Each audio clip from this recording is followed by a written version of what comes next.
இன்றைக்கி நம்ம பார்க்க போகிறது ஹேர் வாஷ் தான். மலர் ஹெர்பல் ஹேர் ஆயில் யூஸ் பண்ணி நம்ம 4 ஃபிங்கர்ஸ் வச்சு ஃபுல் மசாஜ் பண்ணி தலையோடைய மேலேருந்து நுனி வரைக்கும் ஃபுல்லாக எண்ணெய் தடவிட்டு அப்புறமேட்டுக்கு நம்ம ஒரு மைல்டு ஷாம்பு போட்டு வாஷ் பண்ண போகிறோம். ஓகேங்களா? இப்போ ஃபுல்லாக ஆயில் அப்ளை பண்ணியாச்சு. இதை நம்ம எடுத்து வச்சுட்டு அடுத்து எப்படி ஷாம்பு நம்ம யூஸ் பண்ணுறதுன்னு பார்க்கலாம். ஓகே, நான் 2 ஷாம்பு எடுத்து இதில் ஊற்றி வச்சுருக்கேன். அண்டு ஷாம்பு டைரெக்டாக அப்ளை பண்ணக்கூடாது. ஷாம்பில் கொஞ்சம் தண்ணி ஆட் பண்ணி அதை ஃபுல்லாக நுர வர வரைக்கும் அடிக்கணும். ஓகேங்களா? நுர வர வரைக்கும் நம்ம அதை ரெடி பண்ணிவிட்டு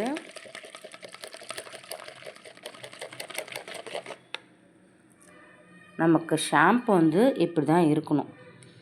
இந்த மாதிரி ஷாம்பு வந்ததுக்கப்புறமேட்டுக்கு இன்னும் இது எனக்கு ஃபோர்ஸ் சரியாக வரல.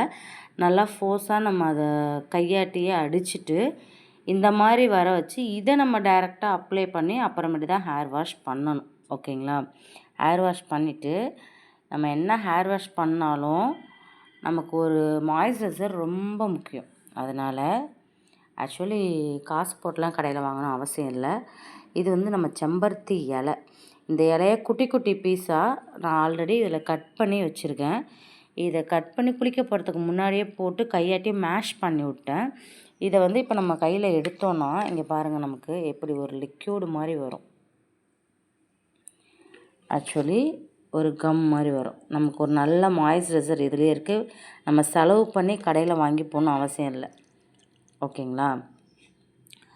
ஆக்சுவலி நம்மளோட மலர் ஹெர்பல் ஹேர் ஆயிலை யூஸ் பண்ணிவிட்டு மைல்டான ஷாம்பு போட்டு நம்ம குளிச்சிடுறோம்.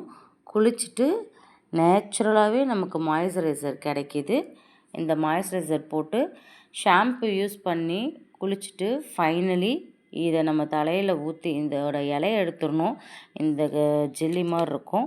இதை மட்டும் நம்ம தலையில் ஊற்றி நல்லா அலசிட்டு ஒரு லைட் மசாஜ் பண்ணிட்டு ஹேர் வாஷ் பண்ணிட்டு வந்தோன்னா செம்ம சில்கியாக ஸ்மூத்தியாக இருக்கும்.